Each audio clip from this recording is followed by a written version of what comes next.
Hello दोस्तों, कैसे हैं आप सब। आज हम लोग पढ़ेंगे क्लास 10th का मैथ लेसन नंबर 4 द्विघात समीकरण। इसको इंग्लिश में कहते हैं हम लोग क्वाड्रेटिक इक्वेशन। ठीक, तो देखिए शुरुआत करते हैं इसको।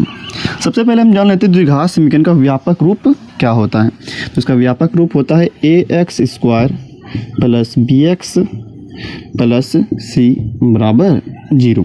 ये इसका व्यापक रूप है। और जहाँ पे क्या होना चाहिए, आपका a 0 के बराबर नहीं होना चाहिए, क्योंकि अगर a 0 के बराबर अगर हो जाएगा तो ये भी 0 हो जाएगा, क्योंकि यहाँ पे अगर 0 लिख दें हम तो 0 से गुना करेंगे, ये भी 0 हो जाएगा। और ये अगर 0 हो गया तो 0 अगर ये हो गया, बचेगा क्या आपके पास bx + c।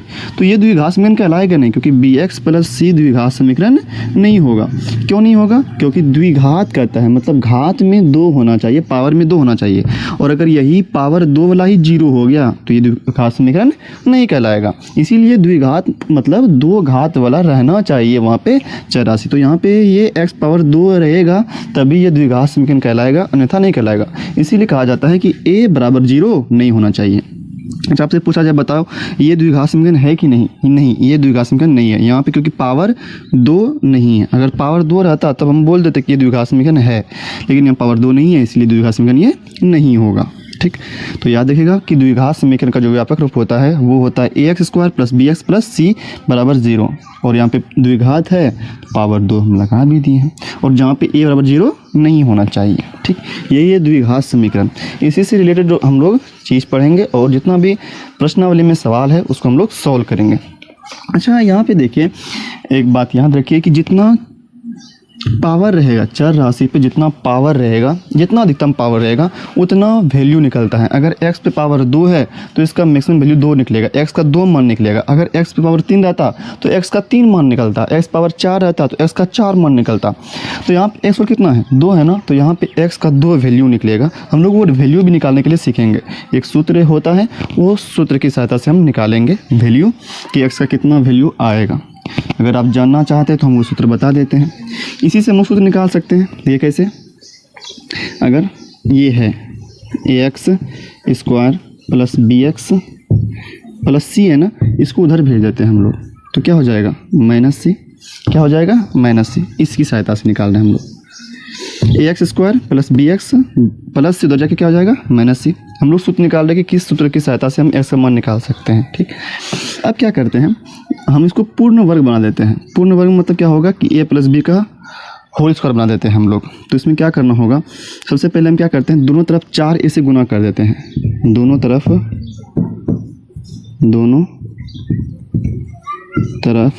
4a से गुना करने पर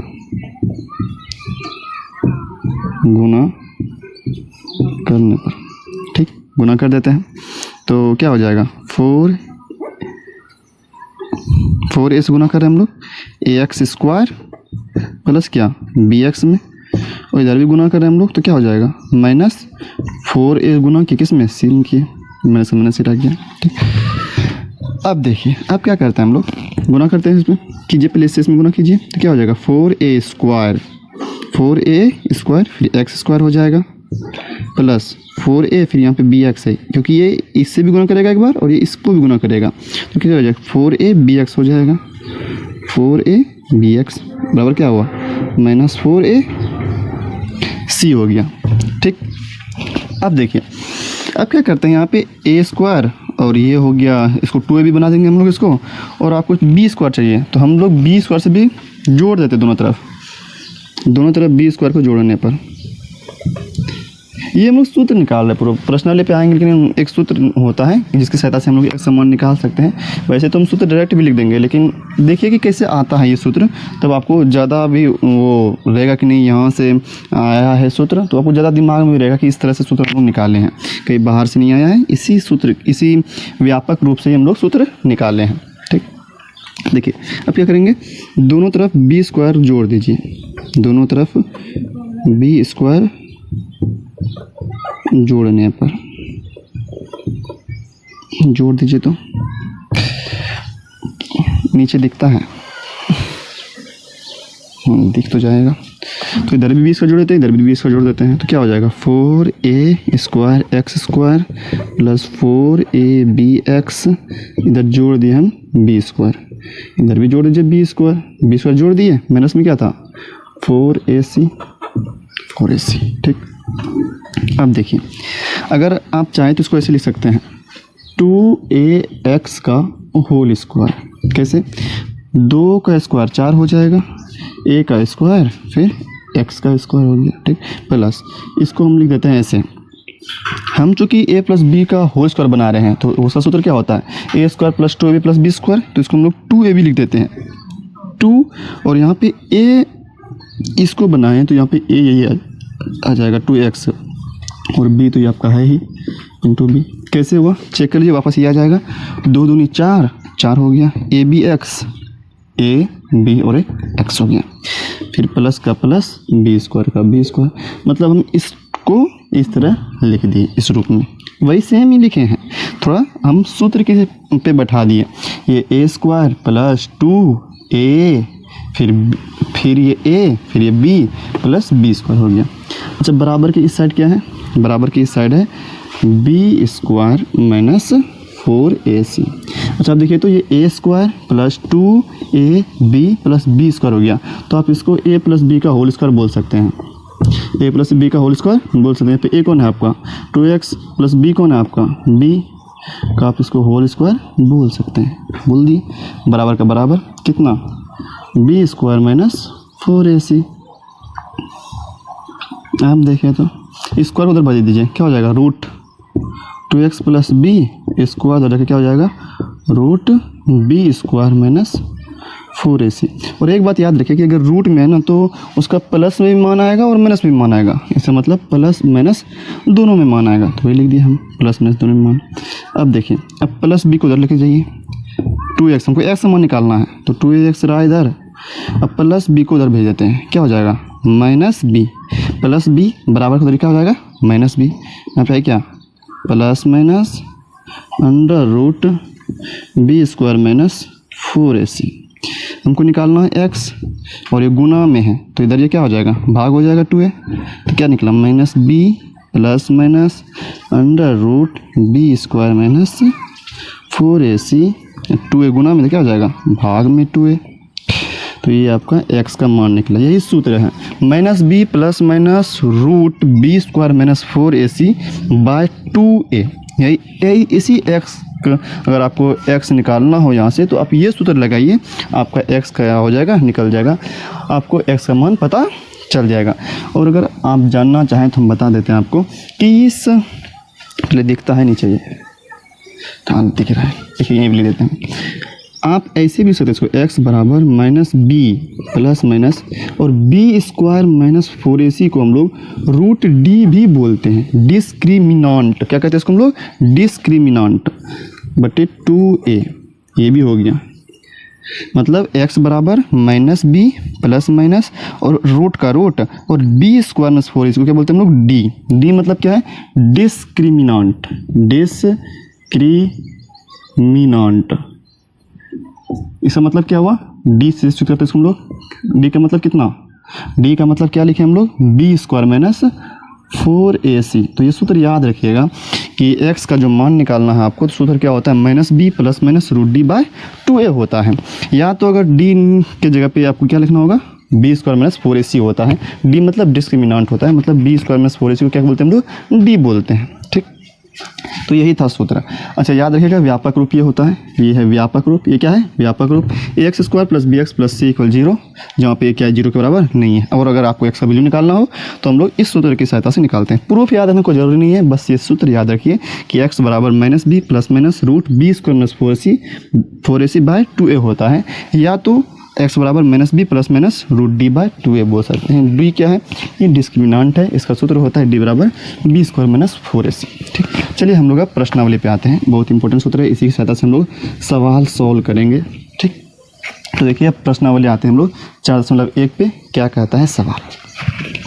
ठीक, देखिए ये है प्रश्नावली 4.1 का सवाल है। पहला नंबर यहाँ पे लिख देते हैं, प्रश्नावली 4.1 का सवाल है ये। प्रश्नावली 4.1 1 का ये सवाल है। 1 नंबर तो जांच कीजिए कि क्या निम्न द्विघात समीकरण है, मतलब बताना है कि इसमें बहुत सारा सवाल है। तो हम अभी 2 ठो लिए हैं, पहले सोल्व करके दिखाएंगे, उसके बाद आगे का सवाल सोल्व करेंगे। तो कहता है कि चेक कीजिए कि ये द्विघात समीकरण है कि नहीं, क्वाड्रेटिक इक्वेशन है कि नहीं। तो अभी हम आपको बताएं, व्यापक रूप क्या बताएं, ax² plus bx plus c बराबर क्या होता है 0। यही क्या है, ये द्विघात समीकरण है। अच्छा एग्जाम्पल लेते हैं कि कैसे द्विघात समीकरण रहता है। जैसे यहाँ पे a की जगह पे 2 ले लेते हैं हम, 2x² हो गया, प्लस b की जगह पे 3 ले लेते हैं 3x, प्लस c की जगह पे 5 ले लेते हैं, बराबर क्या हो गया 0। कोई यहाँ पे अचर राशि होगा, कोई संख्या होगा, a b c की जगह पे क्या होगा, कोई संख्या होगा, अचर राशि होगा। तो 2x² प्लस 3x प्लस 5 बराबर 0। यह क्या है, द्विघात समीकरण। इससे कुछ और भी लेते हैं, a की जगह पे लेते हैं √3, x² का x² हो गया, प्लस b की जगह पे लेते हैं 4x प्लस c की जगह पे लेते हैं 3 बराबर 0 का 0। ये भी क्या है, द्विघात समीकरण है। मतलब क्या, अगर सॉल्व कीजिए, ये जो सॉल्व करें, अगर उसमें x² वाला इस तरह का रूप आ जाए तो भी क्या होगा, वो द्विघात समीकरण होगा। जैसे अगर ऐसे एग्जांपल लें कि अगर x a की जगह पे 1 है, 1 मतलब लिखते नहीं है, x² हो गया, प्लस bx ये हो ही ना, सिर्फ c रहे 4 बराबर 0। तो ये भी क्या है, द्विघात समीकरण है। मतलब ये x² वाला चीज़ रहना चाहिए। अगर bx गायब होगी भी गया तो कोई दिक्कत नहीं है, कोई दिक्कत नहीं है। मतलब यहाँ पे x² वाला चीज़ रहना चाहिए, द्विघात समीकरण तभी कहलाएगा, क्योंकि पावर 2 होना ही चाहिए भाई, ठीक। तो ये सब द्विघात समीकरण है। उसी तरह कहता है कि आप चेक कीजिए कि ये द्विघात समीकरण है या नहीं। तो हम लोग चेक करते हैं इसको, अगर इस रूप में आ गया तो ये द्विघात समीकरण होगा, नहीं आया द्विघात समीकरण नहीं होगा। पहला सॉल्यूशन देखिए, तो यहाँ पे क्या लिखा हुआ है, x + 1 का होल स्क्वायर है ना, मतलब a + b का होल स्क्वायर। तोड़ देते हैं इसको हम लोग। क्या सूत्र होता है, a² + 2ab + b², a² plus 2, a कौन आपका x इंटू b कौन आपका 1 प्लस b², b कौन आपका 1 का स्क्वायर हो गया, बराबर यहाँ से गुना कीजिए दोनों में, एक बार इससे इसमें गुना कीजिए, एक बार इससे इसमें गुना कीजिए। 2 गुना x क्या हो जाएगा 2x, माइनस का माइनस, फिर 2 से 3 में कीजिए, 2 3 जा 6, 2 से x में 2x हो गया, फिर 2 से 3 में 6 हो गया। अब देखिए तो कितना हो गया, x² प्लस 2 का 2, x का x प्लस 1 का स्क्वायर तो 1 ही हो जाएगा, बराबर 2x माइनस 6। अब देखिए, अब क्या कीजिए, इस 2x को इधर लेते आइए, x² प्लस 2x, इस प्लस 2x को इधर लेते आए, क्या हो गया -2x, प्लस 2x इधर का क्या हो जाएगा -2x हो जाएगा, प्लस 1 का प्लस 1 हो गया, -6 इधर क्या हो जाएगा +6, माइनस इधर क्या हो जाएगा +6, बराबर की तरफ इधर आएगा, माइनस आएगा तो प्लस हो जाएगा, प्लस आएगा तो माइनस आ जाएगा, गुना रहेगा तो भाग हो जाएगा, भाग रहेगा तो गुना हो जाएगा, ये होता है, ठीक है। माइनस था तो आगे इधर क्या हो गया +6। अच्छा इधर कुछ बचा, प्लस 2x था, इधर लेते आए -2x हो गया, -6 उधर था, इधर लेते आए +6 हो गया, तो बचा कौन चीज़, बराबर कुछ नहीं बचा, मतलब 0 बचा, ठीक। देखिए तो x² का x² प्लस 2x - 2x ये कट गया, ठीक है। अब यहाँ देखिए 1 6 कितना हो गया 7, तो +7 बराबर क्या 0। अच्छा बताइए ये द्विघात समीकरण है कि नहीं है, हाँ भाई x पर स्क्वायर आ गया, द्विघात तो है ही, द्विघात समीकरण ये है। समीकरण मतलब बराबर की तरह दोनों लिखना चाहिए, समीकरण कहलाता है, तो ये द्विघात समीकरण है। चाहे तो आप इसको व्यापक रूप में भी लिख सकते हैं। कैसे व्यापक रूप क्या होता है, ax² plus bx plus c = 0, यही होता है व्यापक रूप। तो इसको हम ऐसे भी लिख सकते हैं, 1 × x² प्लस 0 × x प्लस 7 बराबर कितना 0। देखिए तो वही आया, ax² plus bx plus c बराबर 0, उसी रूप में लिख दिए। यहाँ पे a कितना आपका 1, x² कितना x² हो गया, प्लस का प्लस, b यहाँ पे 0 है, इंटू x का x प्लस का प्लस, c कितना है आपका 7। सोल्व कीजिए, ये आ जाएगा आपका 1 × x² क्या हो गया x² हो गया, प्लस 0 × x 0, तो यहाँ पे 0 नहीं लिखा है, कोई दिक्कत नहीं, 7 का 7। तो आप इसको इस तरह लिख सकते हैं, इसका मतलब द्विघात समीकरण है, द्विघात समीकरण ये है। तो यहाँ पे हम चेक कर देंगे कि ये जो है लिख देंगे, अतः ये द्विघात समीकरण है, अतः मतलब इसको व्यापक रूप में भी हम लोग लिख सकते हैं इस तरह से। तो क्या लिखेंगे, अतः यह द्विघात समीकरण है। आपको पावर 2 वाला चीज ये रहना चाहिए, तभी वो क्या हो जाएगा। अगर आप देख लीजिए यहाँ पे पावर 2 आ गया, समझो द्विघात समीकरण ये है। क्या लिखेंगे, अतः यह द्विघात समीकरण है। अब इसको चेक करते हैं हम लोग, देखिए तो क्या लिखा हुआ है, सॉल्यूशन क्या है, x² माइनस 2x बराबर, इससे इसमें गुना कीजिए तो क्या हो जाएगा, माइनस यहाँ पे प्लस, यहाँ पे माइनस, यहाँ पे प्लस, क्या हो जाएगा -2 × 6। फिर अब इससे इसमें कीजिए गुना, इससे अब इसमें, तो पहले चिन्ह में गुना कीजिए, माइनस माइनस प्लस 2 गुना एक्स, 2x हो जाएगा। अब देखिए एक्स स्क्वायर का एक्स स्क्वायर, माइनस का माइनस, 2x का 2x। अब माइनस से क्या हो जाएगा प्लस 6, और प्लस 2 से क्या हो जाएगा माइनस 2x। उधर क्या बचा, कुछ नहीं, मतलब 0। अब देखो तो एक्स स्क्वायर का x square minus 2x minus 2x कितना हो जाएगा, माइनस माइनस प्लस, माइनस में क्या होता है प्लस, जुड़ेगा 2x 2x कितना हो जाएगा 4x बराबर ये दोनों, तो कोई भी चीज़ लगा दीजिए माइनस। अब क्या बचा यहाँ पे प्लस 6 बराबर क्या 0। देखिए तो x square minus 4x plus c, यहाँ पे भी क्या है, ये व्यापक रूप में है, इसका मतलब ये क्या होगा द्विघात समीकरण होगा। अच्छा इसको कैसे लिखें हम द्विघात समीकरण रूप में, इसको यहाँ पे ऐसे लिख सकते हैं हम लोग 1 into x square plus bx होता है, क्या होता है bx, तो यहाँ पे b कितना आपका -4, x का x हो गया प्लस c कितना आपका 6 बराबर 0। तो यहाँ पे आपका a कितना है, a आपका 1 है, b कितना है -4 है। अच्छा यहाँ पे आपका a कितना था, a था आपका 1 और b यहाँ पे था, b कितना था यहाँ पे 0। तो b 0 हो सकता है लेकिन a 0 नहीं हो सकता। यहाँ पे कितना a कितना आया 1, b कितना आया -4। अरे वही होता है ना, ax square plus bx plus c बराबर 0। तो तीन सिद्धांत कौन कौन है, एक सिद्धांत कौन है 1, तो 1 हो गया, b सिद्धांत कितना -4 हो गया, c सिद्धांत कौन है 6, तो यहाँ पे c की जगह आप 6 भी लिख सकते हैं, यही है जहाँ। तो ये क्या है द्विघात समीकरण, हुआ कि नहीं हुआ, हाँ भाई है द्विघात समीकरण, ये है व्यापक रूप में भी आ गया, तो बोलेंगे ये द्विघात समीकरण है आपको ये आ गया। तो यहाँ पे लिख दीजिएगा, इसको नहीं लिखिएगा कोई दिक्कत नहीं, इसको नहीं लिखना, यहीं तक लिखिए फिर लिख दीजिए यहाँ पे, अतः यह द्विघात समीकरण, अतः यह द्विघात समीकरण है। ठीक, आज तो ये पहला क्लास था इसका, इस चैप्टर का, तो इसलिए थोड़ा आज वीडियो लंबा बन गया, कोई बात नहीं। फिर हम लोग कल इस प्रश्नावली 4.1 पूरा सॉल्व कर देंगे, हम आपको करके दिखा देंगे। ठीक, तो रहते आज यहीं तक, फिर मिलेंगे हम लोग अगले वीडियो में।